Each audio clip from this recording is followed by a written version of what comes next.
third and final session for the day, which is on the social purpose of business. And to anchor this conversation, I have Aarti Mohan with us. So Aarti, hi, and thank you very, very much for coming here. It's a pleasure having you. Likewise, it's a real pleasure to be here this evening. Thank you, Ganesh. Thanks a lot. So, for those of you who watched our sessions yesterday, there were a couple of sessions where we dwelled on CSR and certain other social angles to business and operations.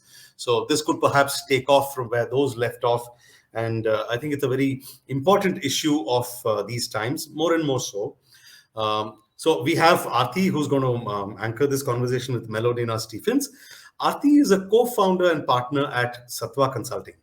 She heads the foundation unit, which works closely with global and Indian foundations, Indian philanthropists, multilaterals, state governments, and their ecosystems to design and deliver impact.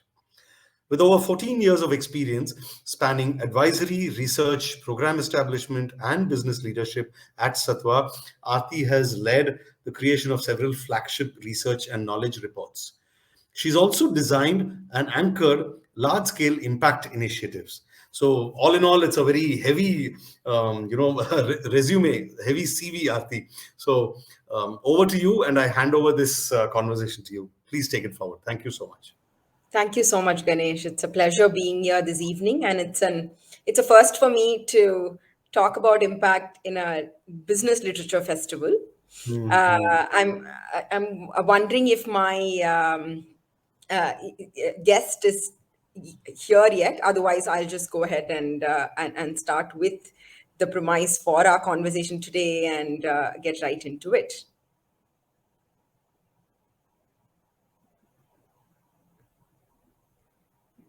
Yeah. Me on? Right. Yeah. Hi. Hi, Professor Melodena. How are you? I am very good. Nice to see you again. Absolutely. So, Professor Melodena, it's my pleasure to welcome you this evening. We're having an interesting conversation about business, purpose, impact, and social enterprise in a literature festival. I'm really looking forward to what we can uncover with your latest book, Business with Purpose, Advancing Social Enterprise. And it's a very interesting premise because we both spoke enough yesterday about the fact that today, as social economies are advancing quite tremendously, and social enterprises, which were once hailed as models that sort of balance the mission and the money, but today are potentially also struggling to see if there is if that particular mission and purpose can accompany them all the way through the growth journey, or are they going to lose something along the way, whether it is impact or whether it is growth. It's a very interesting set of times in the global economy overall for impact. We just saw the story of Patagonia, and what a tremendous and significant step has been taken by its founder in really having a very disruptive shift towards making the company completely a non-profit and dedicating all profits back to social impact, especially in the climate adaptability space, which is one of the most intractable problems that we are seeing. And you, over your 3 decades of work experience, have had a chance to work with the private sector, government, and the startup world, as well as academia, and therefore have almost like a 4-axis vantage point, which makes it really, really interesting to see what you observe, because it's not just about the social enterprise. It's not just about the communities that they serve. It's really about the ecosystem, larger ecosystem that they're situated in, and the confluence of action from private sector, government, and civil society that can then lead this way forward. So I'm really looking forward to learn more from you about what your book says. So let's start with the book and how did that come about, Professor? How did you think about the book? What were your key triggers? I think it's been a long time coming. So I worked for the Tatas long back ago, and I think I really liked the whole purpose mission that they have, and very unique setup of companies, right? With Tata and Sons at the top, and the way that they do uh, building and capacity building, contributing back. After Tatas, I think I moved around a couple of places and countries, and I was always fascinated by how startups have so much potential to solve problems that maybe even governments weren't able to solve. But somewhere along the line, working between, we suddenly started seeing that sometimes a startup had purpose, but they weren't able to fulfill it. And I'll give you one of the triggers that started this. I won a grant. I ended up in Kenya. So I'd already was fascinated with this topic. And when I was in Kenya, I realized that everybody was wearing these fantastic clothes, but there were no roads, there was no electricity. They didn't look like that particular region that I was visiting, didn't look like it was extremely affluent. So I asked the person who was driving us around, what happened? What's the main economy? And then he said this funny story. He said a lot of clothes were coming in as donations. And I think people meant well when they gave that, but they were being sold in container loads. So the clothes were cheaper than what you would buy in a market. So people were buying these good quality clothes that were much cheaper. The shops went out of business. When the shops went out of business, the manufacturing went out of business. When they went out of the business, the farmers couldn't sell their cotton produce. So this long-term impact, I think this is one of those things. Sometimes even with startups, we want to do good and we have this vision, but we are not thinking about it in an impact form. And some of this is generational, right?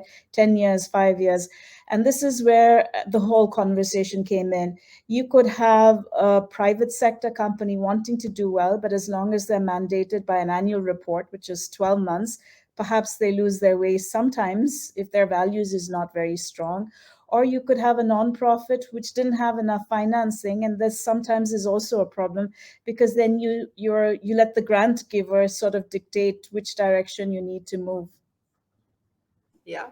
No, absolutely. And I'd love to delve into both those aspects because you bring about two very interesting structures. And sometimes it's a hybrid of these structures that sort of lends itself to the duality of impact and growth. I'll start with the business side, right? Like, given this is a business literature conference we are in the middle of, it's always an and, as we say at Satwan. That's been our experience over the last 14 years. It's never an or, and it's a very fine balance, right? It's business and impact, right? Like, it's profit and sustainability. So in this and journey, how does this really play out at those critical inflection points of growth and deepening of impact among enterprises? Could you give a few examples from what's in the book? So, I mean, you mentioned Patagonia, which I love. They have a very strong purpose. It's very founder driven. And one of the challenges we have is sometimes founders, when they leave, that you sometimes see a dilution of purpose, right? So this is also something very important. So if you want to sustain the impact, and it's not an or, it's an and, it needs to be built into the business model, and it needs to be ruthlessly communicated in its culture. So everyone lives and breathes that business model and the values, right? They need to go every way possible. And you also are educating shareholders. So one of the challenges is if you decide to dilute your stock and get money from the public markets, the challenge is every year shareholders want the dividends to go up. That means the profits need to go up. And this comes at a cost. So that's also a choice in your business model, whether you want to keep scaling or at some point you're happy to be small with healthy profits. So there's a lot of decisions you need to take. I feel sometimes the stories that were sold is always you need to scale and become the next $1 billion company, or 4 billion, 5 billion, 10 billion. And that's great. Some companies do that very well, but holding on to purpose when you scale so rapidly is challenging. Absolutely. And you have a few examples to illustrate these critical growth choices that founders have made, Melodena? So let's see. I mean, I like one. So one of the companies I really love is Zipline, and they started working in Rwanda. It's a drone company that came about. So there was a problem in Rwanda where a lot of women were dying because they could not get access to blood at child delivery stage. And the issue wasn't that they didn't have blood supplies, it's just that that country has two monsoon seasons. The roads get washed away, and what should take 45 minutes would end up taking eight, maybe 8 hours, couple of days. So the way they solved it was drones, and the way that, so it wasn't, they're manufactured in US. It's a US based company. They didn't get permission to go and fly these drones in US at that point in time, but they got permission in Rwanda. And then they did, you pay per delivery. So it was an interesting business model. So they are for profit. Of course, now they're growing. And part of the challenge as you grow is regulatory concerns. And we know some of the concerns that surround with drones, right? So you can't have like a million drones flying at the same time, and then you've got traffic. So it becomes interesting as they scale. They will now have to make choices on whether you're just doing delivery for, I don't know, everything, which is great. You could be doing food and parcels, or do you still stay ruthlessly in healthcare sector? So I think it's an interesting time for them as they scale so rapidly. But you will make choices because we know regulations will suddenly start popping in, right, at some point. And then you've got like this lovely model like Akshapatra, which is in India, and that they do food, right? I really love them. They get a lot of donations. So this is a different sort of model. But again, they're using at the back end technology to make value. So it's interesting to be viable, how much of work that goes behind it and the technologies they adopt. So again, really two very different types of models, always challenges with scale. And I think this is interesting. So one is, does the business model change? Will regulations come in, and can you sustain it? That's the big question, because can you sustain what you were doing in a small group with larger numbers? Absolutely. And the model itself potentially needs to pivot. I want to go deeper into the purpose piece that you pointed out in your Rwanda example. Are they going to deliver medicines, or are they going to deliver everything in their in their scale journey, in which case their impact is a byproduct and not potentially at the front and center of everything that they do. And founders are faced with a lot of these choices. It's also true that when they're faced with these choices, those choices are both influenced, driven, and sometimes mandated by the ecosystem around them.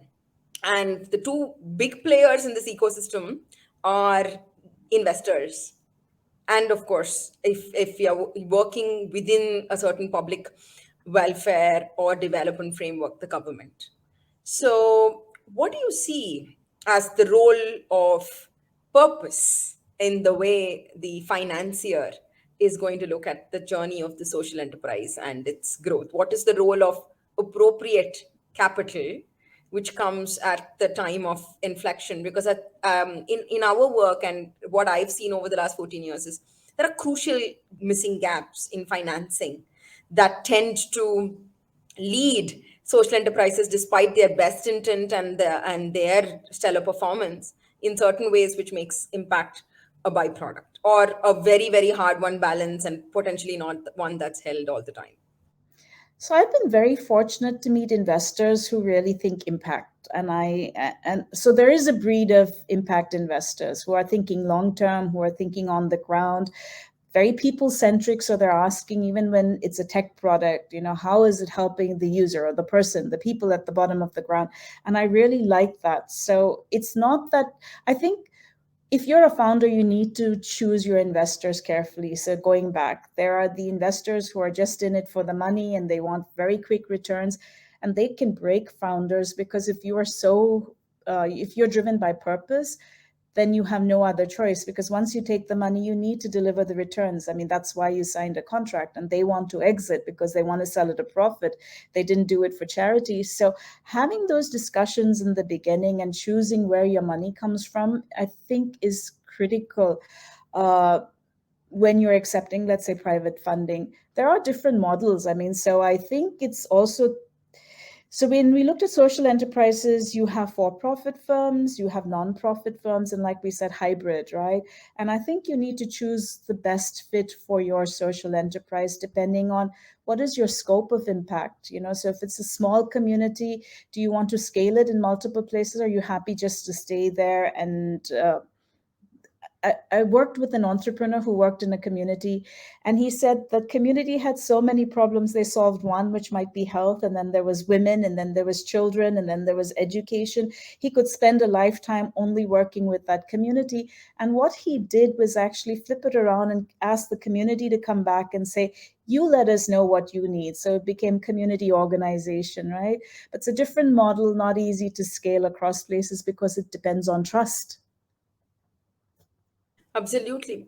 One of the things that social enterprises potentially do, which it is different from a non-profit structure, is to play in the markets. And social enterprise exist in a continuum of private sector that has plays different roles in actually looking at social innovation in the context of where they operate, right? Just wanted to say that, I mean, take the Indian example, right? Like, over the last 6 years, about 2.1 lakh crores have been plowed into CSR, and it's one of the biggest progressive stories of how one can harness private sector and innovation towards inclusive development. And it started off with a lot of compliance, but we see corporates uh, increasingly shifting their focus to say, how do I look at innovation? How do I look at strengthening my role in impact? How do I leverage all the resources and assets that I have to contribute to impact in the most meaningful way? And also, how do I collaborate with the ecosystem around me? And this came as a result of regulation. So, but at different other points, regulation is also plays a very tricky role in either advancing or I wouldn't say stifling, but maybe impeding innovation a little bit from the market perspective. So, what are your thoughts on, in the you've witnessed in the African and Asian economies, role of regulation, role of markets in supporting social enterprises to advance? So I don't think any government wants to stifle economy by any, because one of their KPIs is the economic growth, right? So by default, they don't want to stifle. But governments also, their mandate is to be inclusive. So it's not for a minority group or not just the people who have money, it's across the spectrum for everyone, right? So the regulations are to ensure that it is inclusive, whatever comes in. And sometimes there's challenges with that. So maybe technology has, or a startup has an idea of something that will create more jobs. And this is where the impact comes in. Can you document that you are creating jobs? Is it in a progressive way? Is there things you're contributing to the economy, not in a negative way? If you're coming up with a business model, are you adding more plastics, or are you actually removing plastics because you've embraced circular economy?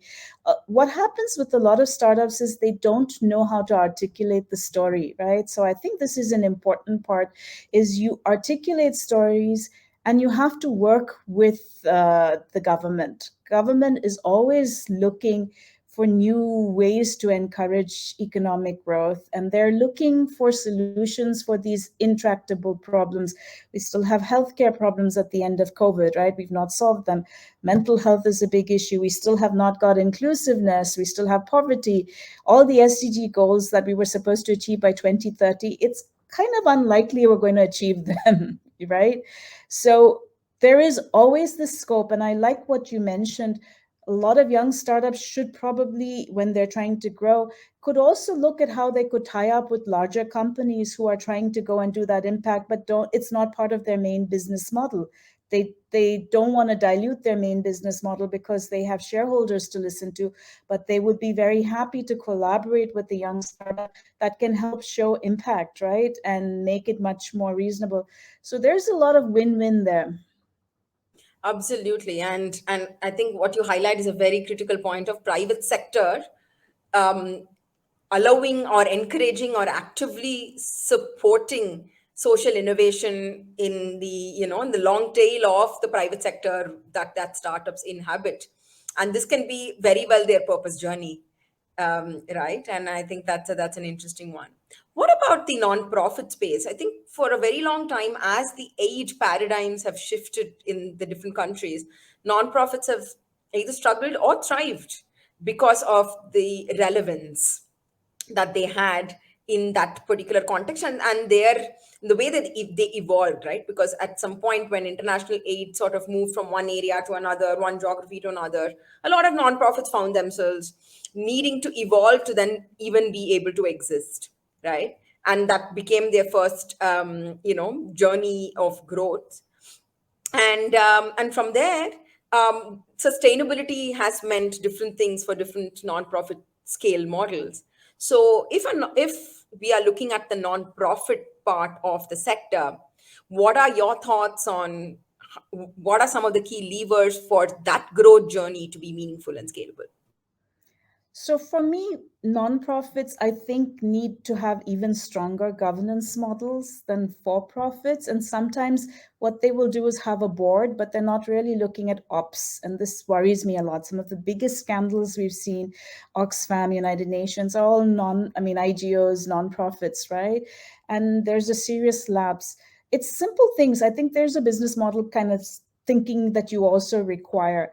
If you're sending a child to school, do you collect enough money for 50 kids and next year you have 40 kids? So then you go back and tell 10 kids you can't go to school any longer. Are you actually tracking the 50 kids? And when you're collecting money, making sure, well, they need 12 years of school. So we need to collect donations for 12 years so that the child is not, let's go to school 1 year and then never gets to go back again. So if you start thinking of those kind of business models a little bit more from that point of view, who are you serving? What is their requirements? Not one pair of shoes today if the child goes through in their lifetime 7 pairs of shoes, right?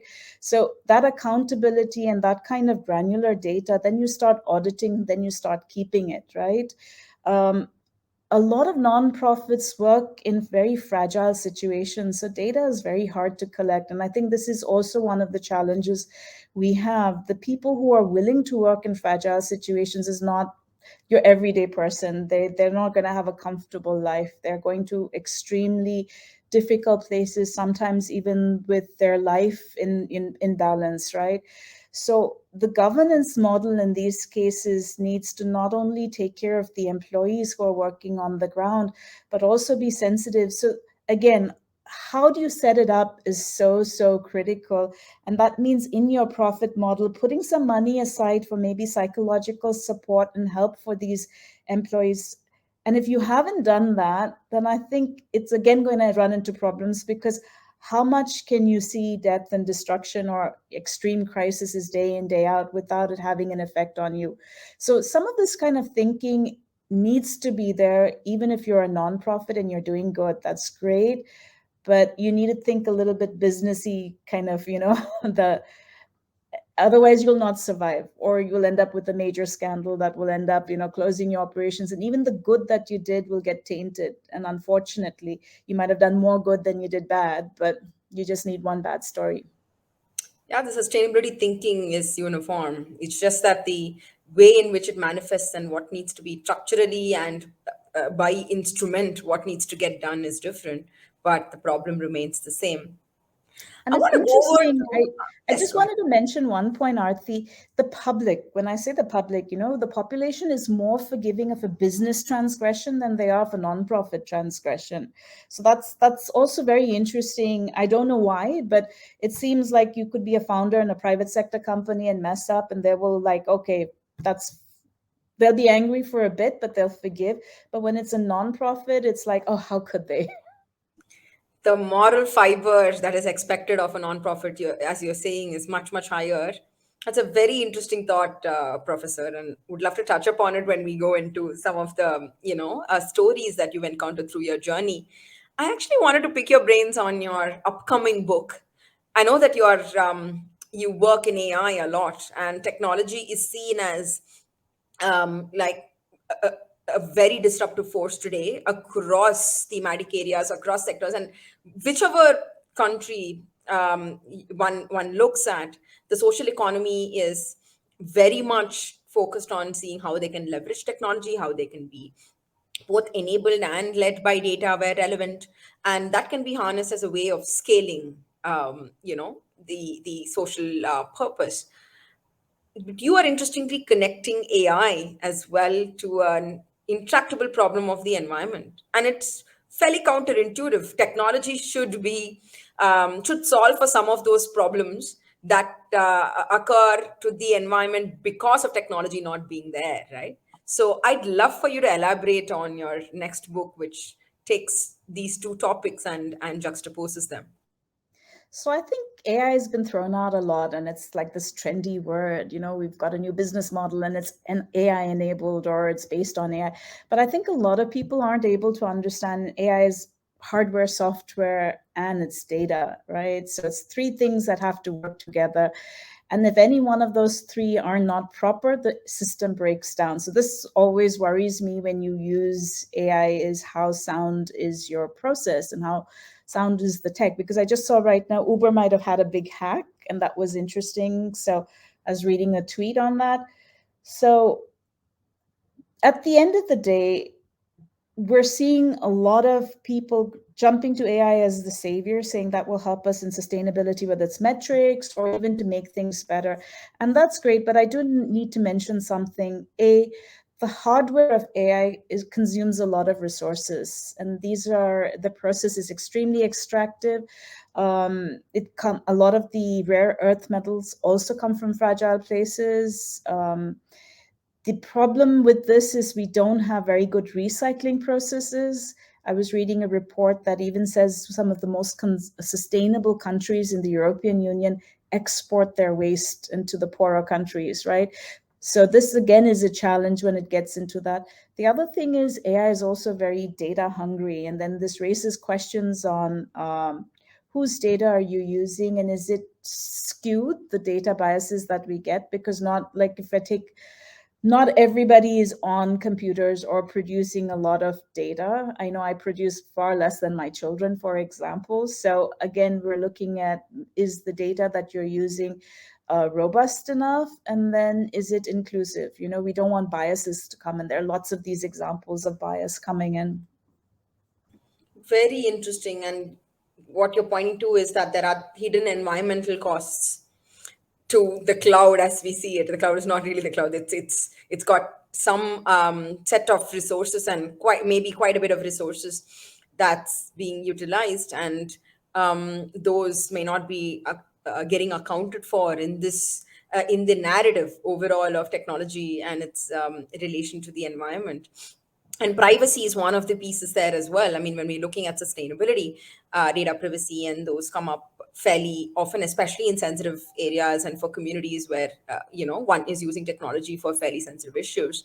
So it would be very interesting to pick up on some of those strands when the book comes out. So when is the book going to come out? Hopefully soon, just last edits, and then it's going to be printed. But yeah, I think some of these issues are interesting issues. You're working in technology sector, Aarti, so I think the whole question of legacy systems. India is a big tech hub.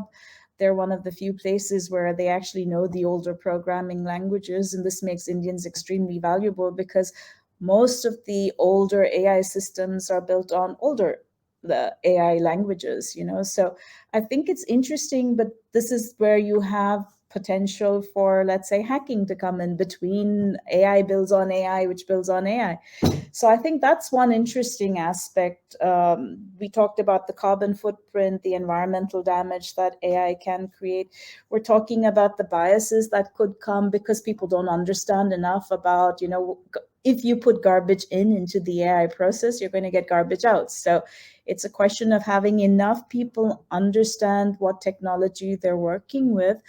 And sometimes, you might hire a technology specific person, but if you're working on long term, I see right now that the big thing is everyone wants to do biotechnology because they want to program for health. And that's great. But if they haven't done the 7 years of medical training, they may not really know what they're getting out. And then you need to make sure you have experts who understand what's coming out, and can explain it. So it's a bit complicated, I feel, some of these new areas, because we're looking at the cusp of different disciplines colliding together. And you need knowledgeable people and people who are willing to engage in conversations and say, I don't understand this. What does it mean? Break it down into simple steps so I can understand it. And then being able to ask questions and then figuring out whether that process was robust enough. No, absolutely. And AI also raises questions of access, which we know has led to as much inequity as other paradigms that have existed before technology came in.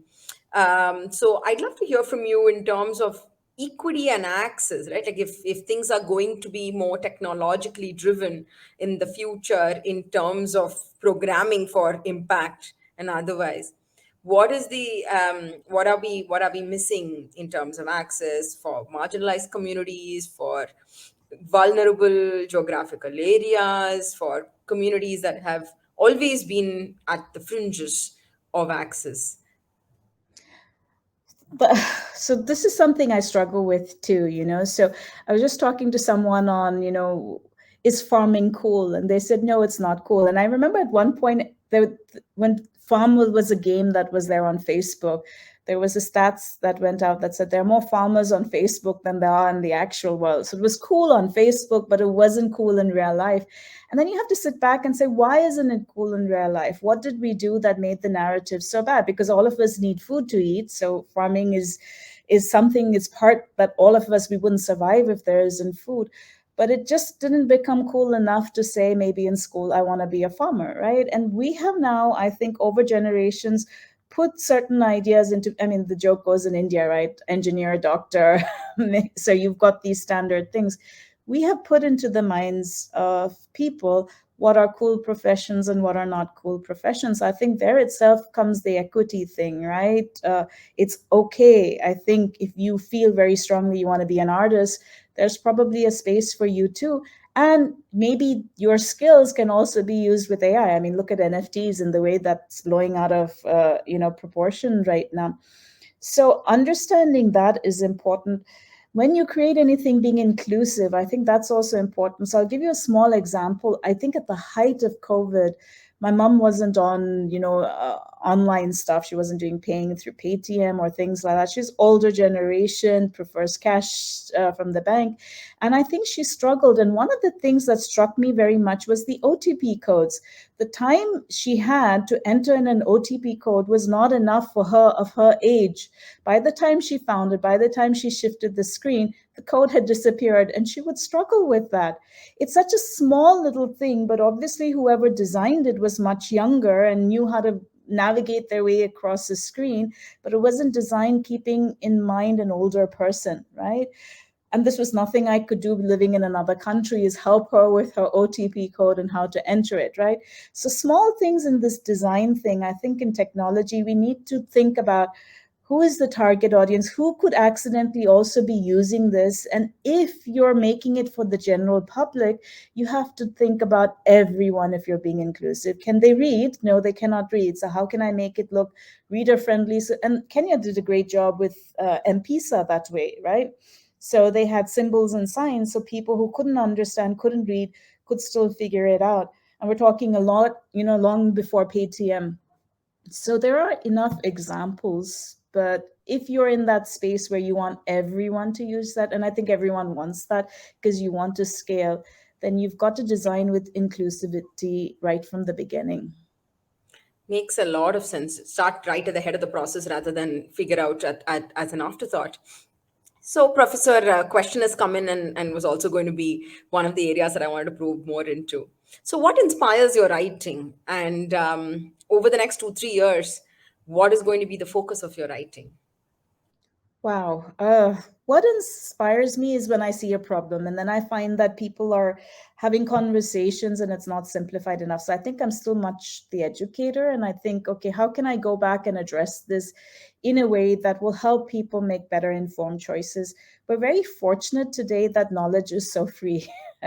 I think, when I grew up, it was encyclopedias, or you went into a library and you went through books and you were lucky if you came across the nugget of information you want. Today, there's so much information that's there. So I think the first one is how can we critically think about all the information and help each other figure out what's valuable and what's not valuable, because there's always all these points there and you don't know which one's right or wrong. So I think that's one.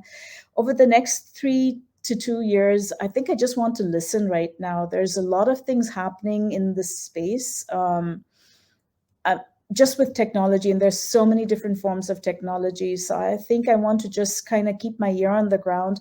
I'm very fascinated with space right now and everything that's happening over there. But I don't want what we're doing to Earth to happen on the moon, on the Mars, and any other place. So if we have a sustainability problem here, we don't want to take this problem to the other worlds. So I think it's about really kind of understanding, even over there, yes, it's huge, it's vast, but are there lessons we've learned here that we can make new worlds much better? Wow, that opens up a new worlds and universes of thought in terms of looking at sustainability.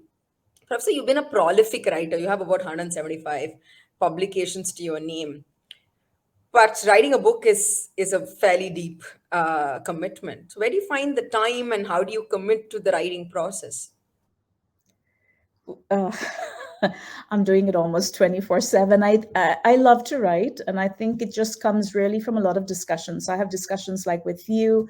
I attend conferences, I listen to people, and then I think about what needs to be said or what people are trying to say, but it's not actually easily available, and that's what I try and put together. So it's really I'm very eclectic. So if you come to my home also, it's very eclectic. My reading is eclectic, but I think it's really driven by the systems thinking, connecting the dots and trying to figure out what's the big picture and what are we missing right now in the conversation.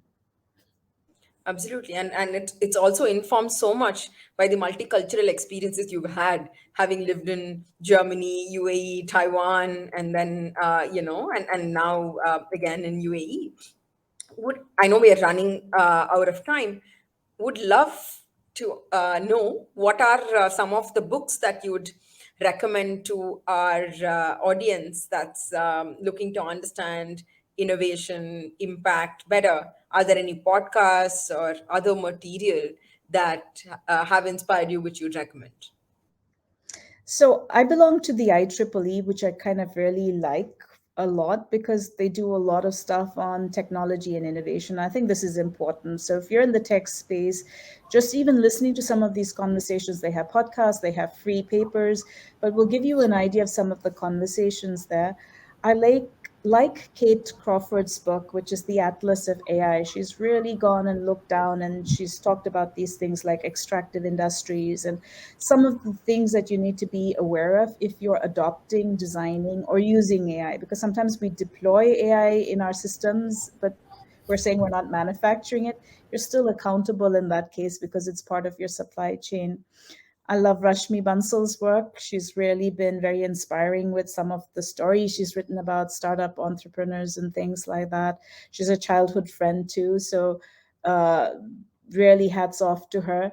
One of the first few people who also I really liked with some of their work was Christopher Schroeder, who wrote about startups rising in the Middle East. And at that time, when he was writing on the Middle East, I had just got my first grant on social entrepreneurship. And it was interesting because people weren't focusing on the Middle East. They had a narrative, which was, not a very safe place. But what he found was such a lot of hope and tremendous amount of creativity in solving problems that other people were not willing to engage in. So again, I think there's a lot of work over there and lessons we can learn from all over the world, even different pockets of India for that matter, right? So, and that's what's amazing.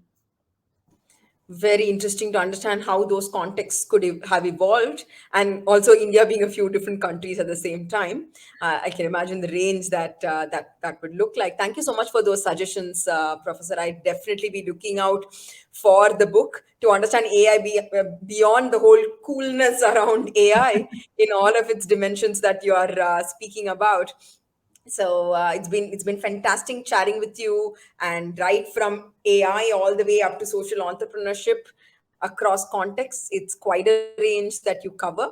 So really looking forward to your writing in all forms and the discussions that you would be having in the light of all that you are discovering across these countries and contexts. So pleasure chatting Thank with you you for today. having me. Thank you for A having lot me. of conversation. Yeah. Over to Ganesh. Oh, Ganesh, your mic. You're on mute. Sorry. I said if I may button, and yeah, thanks. Thank you so much for that wonderful conversation. It was also revealing to me personally on two counts. One is like Aarti herself, she expressed surprise and interest in the sense that you're connecting artificial intelligence, this new glam doll in the market, right, to something which is very serious, right, and which is I don't know. There are so many shades to social work, to development work, and it's fascinating to see that you've connected that, and your next work also focuses on that, and how AI can be leveraged for really, really heavy lifting for society and for for humanity, all of humanity. And it's not just about the internet you're using AI, but it's also about on-ground impact that can come through from that. That was one. The other thing is your example of looking at the funds necessary or the investment necessary for a school right up to K-12 was a light bulb moment for me. Very, very interesting and very beautifully put. I wish more enterprises would really think that way. It makes a lot of sense. I think they do run from year to year. I don't deny the constraints they are in, but I also think part of the problem is that the mindset or the approach itself is a little limiting. And if that changes, I think a lot can change. Thank you so much once again, Aarti and Melodena. Have a great day. Thanks. Thank you. Bye. So much Bye for the bye. lovely opportunity. Thank you.